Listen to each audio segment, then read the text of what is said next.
everybody, welcome to my YouTube channel. I'm Dr. Angel Storm. I'm the founder of Ashes to Beauty Ministries. Welcome once again.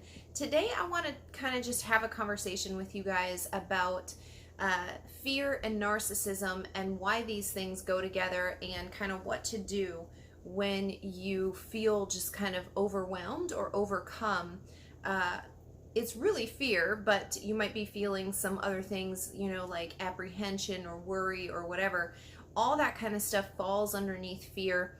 And I want to talk to you about this in terms of what to do when you face it. And I want to just kind of give you some examples too of how I came to realize that this was a really crippling, debilitating spirit that was really coming through my situation with the narcissist to me personally. Okay, so like I said, I just kind of want to have a conversation with you guys. This is just something that has been on my heart a lot lately. I see this coming up with a lot of my clients recently, and also, to be honest with you, I had a dream the other night, and it was actually a memory dream. So this is something that actually had happened to me, and in the dream I was able to kind of see this memory, and as it unfolded, just kind of step by step replay of this exact memory, what was actually occurring in the spirit. So I wanted to share that with you as well.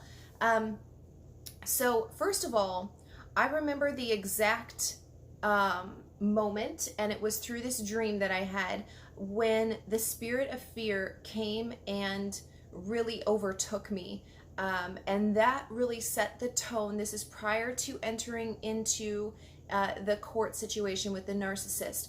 The spirit of fear came upon me, and I partnered with it. I mean, I could feel it almost inhabiting me. I could feel it coming inside of me, like it was now connected to me.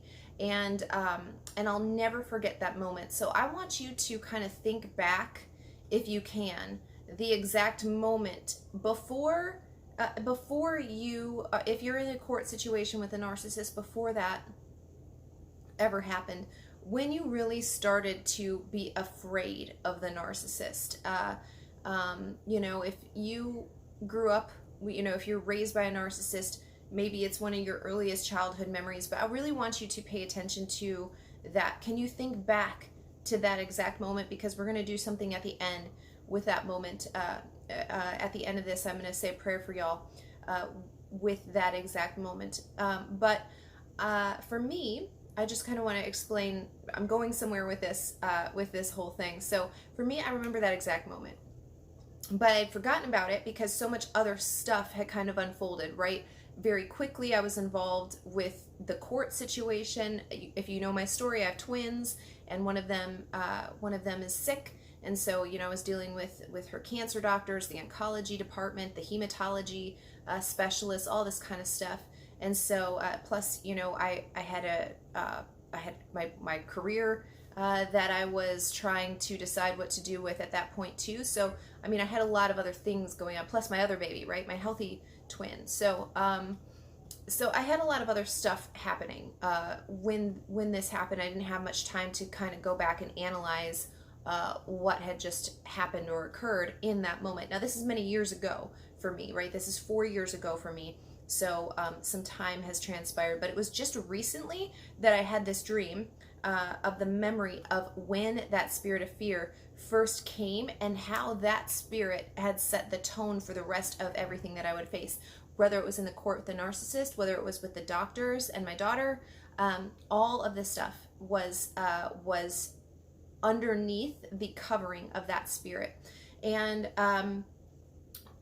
why I'm bringing this up right now is because I have a lot of people who are my clients, who are afraid to now speak up and ask for something, or they're afraid. And because what will happen too is that their attorneys are telling them, just do A, B, and C. Instead of actually doing and asking for what they deserve, the attorneys are trying to just get them to hurry up and close out the case. And while I definitely understand that, attorneys probably want to get out of your situation as well. Like, this case is crazy. I just want to move on. I want to do a normal divorce. I want to do a normal child custody case. Nothing with a narcissist is going to be normal.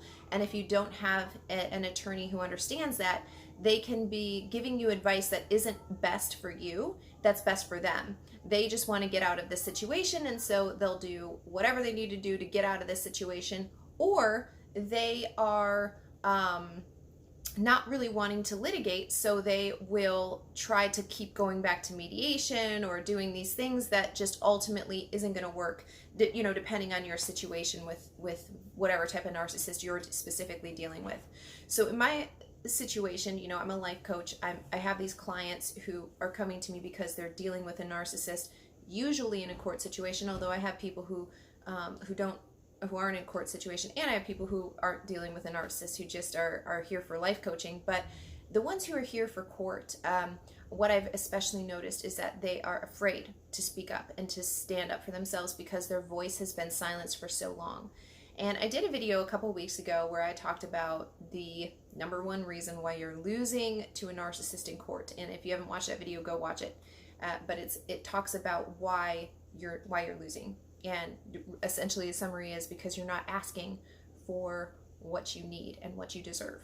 And you're not actually, you're looking at the situation through the lens of how everybody else is telling you to look at the situation. The narcissist is telling you this is what you get, your attorneys are telling you this is what you get, and you're not looking at it through any other lens. You're just saying, okay, I guess this is what I get. So that's number one. How this all ties into the spirit of fear is because your voice is very powerful. You standing up to the narcissist is standing up to this spirit. This spirit is finding its way out through a person. This is how all spirits operate, by the way. All spirits need a body. They need a body, all of them, regardless of what side, if you will, they are on. So you need to understand that sometimes a person can be talking to you and you're not hearing the thoughts, the feelings, the emotions of the person. They're speaking on behalf of a spirit, and good or bad. And so you need to be able to discern that. And I talk a lot about growing your discernment, and especially in this time, I am telling you, especially in this time, you need to develop your sense of discernment because there is so much disinformation, misinformation, redirection, confusion, you know, happening. And the only way to see through all of that is to grow in your discernment.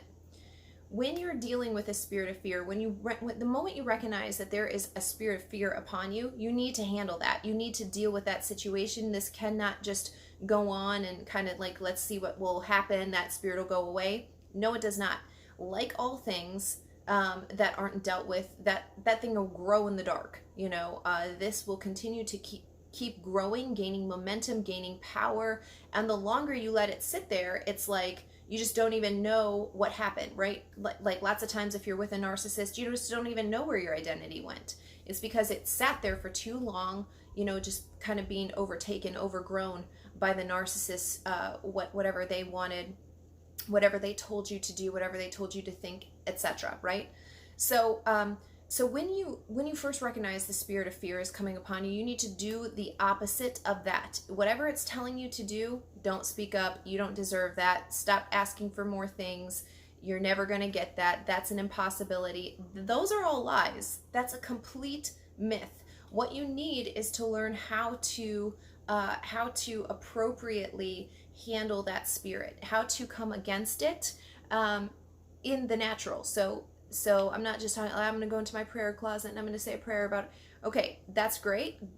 Go do that. And then what are you going to do? When you come out of your prayer closet, you still need to be able to do things. See, this is a lot of the problem too, is that we have like, I know what to do and I did all of that stuff in the spirit, but then we don't have the people who are bold enough to walk it out in the natural, like in just regular life. And then furthermore, teaching other people how to do that. And so when you recognize that the spirit of fear has come upon you, has come over your situation, and especially if you recognize, I'm partnering with this spirit. This is the spirit of fear that I'm partnering with. The opposite of that is life, right? And life to the fullest. And the opposite of fear, it always manifests itself through love. And so you need to find out what, if I was in complete love in this moment, what would I do? And I've talked about this in some of my other videos, but just to kind of catch you up, I'm not talking about like the feeling of like, I love pizza, I love this song on the radio, I love, you know, the beach. I'm talking about like true, pure, complete love. Love that will correct, love that will discipline, love that will support and encourage and exhort. I'm talking about all of those qualities, right? So another way to kind of think about this is, if I knew I couldn't fail, what would I ask for? So if you're in a situation with a narcissist, especially if you're in a court situation, if you knew you would get whatever you asked for, what would you ask for? And if you're asking for less than that, ask yourself why. Is it because somebody told you you wouldn't get it? Is it because you truly believe that that is not the right thing to ask for? Because sometimes, again, discernment, you can think this is the best thing and this is what I want, but that's actually not the best thing. So can you hear that still small voice that's telling you what to do, that is in perfect love, that is in perfect life? And so ask yourself those questions and really analyze the situation. You'll be able to tell if you're partnering with the spirit of fear or if you're partnering with the opposite spirit. And obviously you always want to be on the side of love, on the side of life.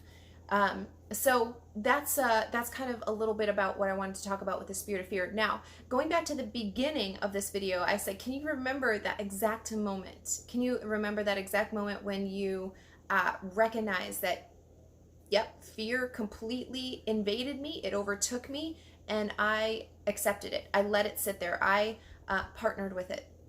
If you can remember that moment, I would like you to revisit that moment. And let's say a prayer together. So we're thinking of that exact moment, if you can. If you can't remember the exact moment, then just think about the moment when you for sure knew it was possible or present. The moment that you first knew that spirit of fear was present for sure.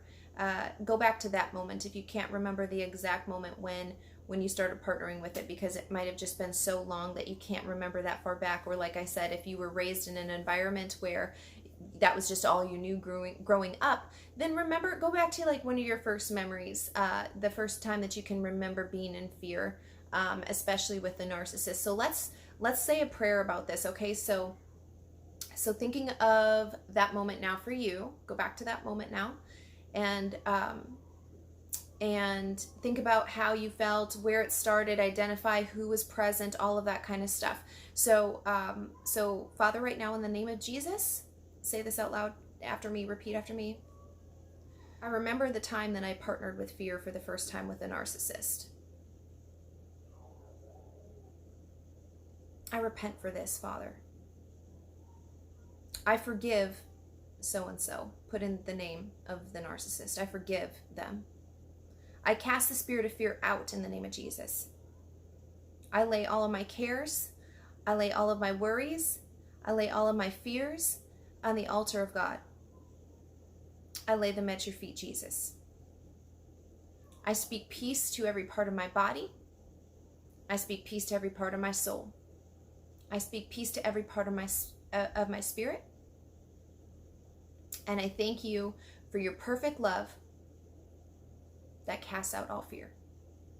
Thank you, Jesus. Thank you so much for watching this video. I really hope that this helps you kind of sort through, if you need to make a decision on something, you know, how to really understand or analyze what's happening, kind of some steps to go through, how to get out from partnering with the spirit of fear. Again, say that prayer at the end as many times as you need to.